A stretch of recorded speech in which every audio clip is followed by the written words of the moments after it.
L'Empedoclina fa festa con i propri tifosi e brinda al salto di categoria nel prossimo torneo di promozione. Una gran bella cavalcata per la compagine granata che così corona il proprio sogno anticipatamente, con un grande abbraccio con i propri tifosi che adesso sognano altre mete ambiziose. Ieri pomeriggio contro il Master Pro la squadra marinara si è voluta congedare con l'ennesima vittoria, con il risultato di 3-1 grazie alla rete di Pagano Salamone e poi c'è stata anche un'autorete. È stato un congedo festoso, ricco di grande entusiasmo, che poi si è protratto per le strade cittadine. Dopo qualche anno l'Empedoclina ritorna dunque in un campionato che conta e già la dirigenza è al lavoro per costruire qualcosa di importante per il futuro.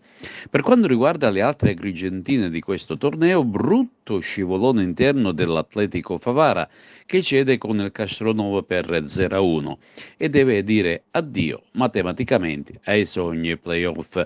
Per quanto riguarda il Campobello Licata, sconfitto a Mussomeli, è certa la retrocessione in seconda categoria, in quanto il distacco dalla terzultima è superiore ai 10 punti.